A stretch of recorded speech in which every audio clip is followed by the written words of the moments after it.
Hello friends. आज की इस वीडियो में पढ़ेंगे जर्नल एंट्री। जैसे कि मैंने आपसे कहा था, मैं नेक्स्ट वीडियो में आपको जर्नल एंट्री सिखाऊंगा। इसके पिछले वीडियो में मैंने आपको सिखाया था गोल्डन रूल ऑफ अकाउंट्स, जिससे सीखने के बाद जर्नल एंट्री करना बहुत ही आसान हो जाता है। अगर आपने मेरा उस वीडियो को नहीं देखा है तो सबसे पहले आप उस वीडियो को देख लीजिए। फिर इस वीडियो को देखने के फिर उस वीडियो को देखने के बाद ये वीडियो आपको बहुत आसानी से समझ में आ जाएगा। चलिए इस वीडियो को स्टार्ट करते हैं। तो इस वीडियो में मैं आपको सिखाऊंगा जर्नल एंट्री। तो उससे पहले समझते हैं जर्नल होता क्या है। What is journal? Transactions are first entered in this book to show which account should be debited और क्रेडिटेड। तो जर्नल एक ऐसा बुक है जहाँ पे ट्रांजैक्शन या तो डेबिट के फॉर्म में होगा और एक क्रेडिट के फॉर्म में होगा। It is the book of original entry in which transactions are recorded और entered on a daily basis in a chronological manner. इस जर्नल के बुक में ट्रांजैक्शन सबसे पहले रिकॉर्ड होता है और ये ओरिजिनल एंट्री होता है। इसमें सबसे पहले रिकॉर्ड होगा, सबसे पहले एंटर होगा, फिर कहीं ट्रांसफर होगा। और क्रोनोलॉजिकल मैनर का मतलब है डेट वाइज। समझते हैं फॉर्मेट ऑफ जर्नल क्या होता है। तो जर्नल का भी फॉर्मेट है, ये होगा डेट। यहाँ पे सब date लिखाएगा।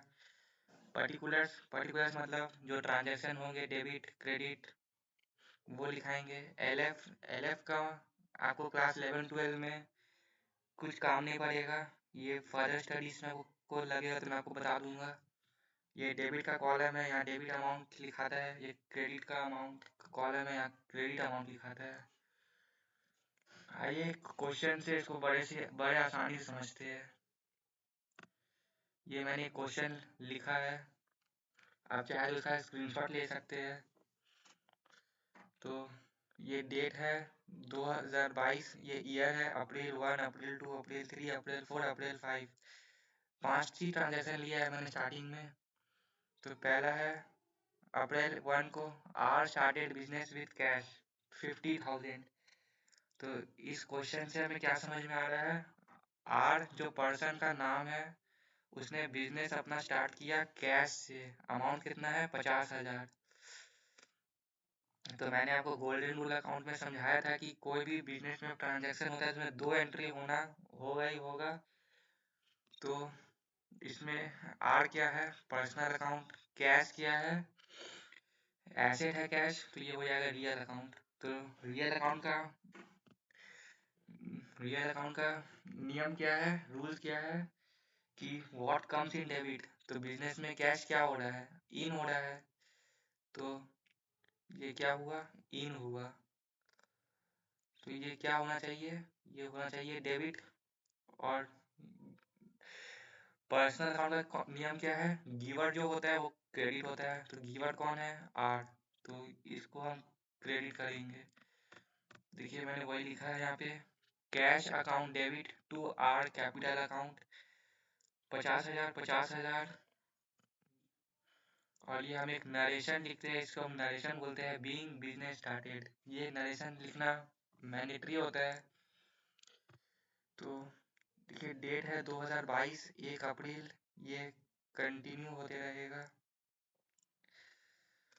Cash account debit, cash in हुआ। आर कैपिटल अकाउंट क्रेडिट, ये क्रेडिट हुआ। मैंने आपको इसका रूल बताया, ये मैंने ऐसे क्यों लिखा। दूसरे ट्रांजेक्शन में आते हैं, ही परचेज्ड फर्नीचर 12,000। ही कौन है, आर। Are purchased furniture 12,000। इसमें भी 2 ट्रांजैक्शन है, एक है परचेज, और परचेज किसमें करेगा, कैश में करेगा। तो वही है। तो क्या इन हुआ क्या आउट हुआ, फर्नीचर इन हुआ, कैश आउट हुआ। तो फर्नीचर क्या है, एसेट है। कैश भी क्या है, एसेट है। मतलब दोनों ही रियल अकाउंट है। तो इसमें क्या जन्म होना चाहिए, furniture account debit to cash 12,000। देखिए मैंने क्या लिखा है, वही मैंने लिखा है, furniture account debit to cash account 12,000। Narration क्या दिया है, बीइंग फर्नीचर परचेज। समझ में आ गया होगा, हाँ समझ में आ गया। तीसरा number transaction, paid salary 11,000। Paid salary मतलब मैंने स्टाफ लोग को सैलरी पे करूंगा, बिजनेस चलाऊंगा तो ऑफकोर्स बिजनेस चलाऊंगा तो मुझे सैलरी तो पे करना ही होगा। तो वही पेड सैलरी 11,000, इसमें भी 2 ट्रांजेक्शन है। सैलरी सैलरी मैं कैसे पे करूँगा, कैश से पे करूँगा।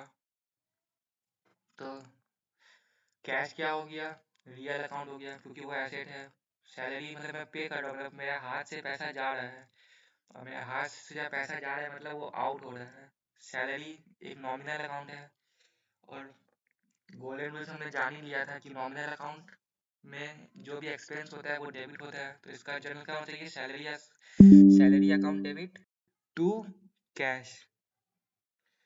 तो देखिए मैंने क्या जर्नल किया है, salary account debit to cash 11,000 11,000। ये भी क्या सही है, हाँ सही है। समझ में आ गया, हाँ समझ में आ गया। पेड रेंट 11,500, जो सैलरी का नियम था वही रेंट का भी नियम है। रेंट क्या है, बिजनेस के लिए एक एक्सपेंस है, और कोई भी एक्सपेंस क्या होता है, नॉमिनल अकाउंट। नॉमिनल अकाउंट के गोल्डन रूल्स हमने जान ही लिया था। तो रेंट किस में पे हो रहा है, कैश में पे हो रहा है। तो कैश क्या होगा, आउट होगा। रेंट एक्सपेंस है इसलिए डेबिट होगा। तो rent account debit to cash. देखते हैं इसका जनरल सही है। Rent account debit to cash account, हाँ इसका जनरल सही है। समझ में आ गया, हाँ समझ में आ गया। 5 नंबर ट्रांजैक्शन क्या है, रिसीव्ड इंटरेस्ट।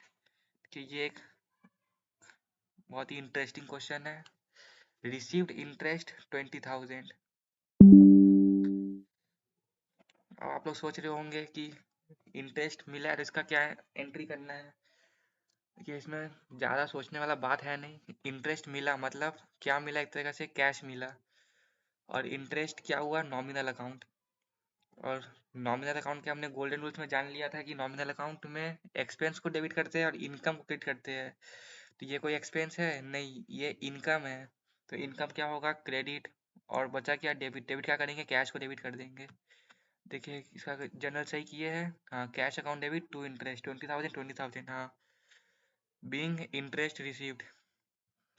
तो आज की इस वीडियो में हमने कुछ ही ट्रांजैक्शंस के ऊपर कवर किया है। इसके अगले पार्ट में मैं आपको थोड़े से टफ जर्नल सिखाऊंगा और कुछ एडवांस जर्नल सिखाऊंगा। तो बस आज के इस वीडियो में बस इतना ही। अगर आपको ये वीडियो अच्छा लगा तो इसे सब्सक्राइब करें, शेयर करें, लाइक करें। Thank you.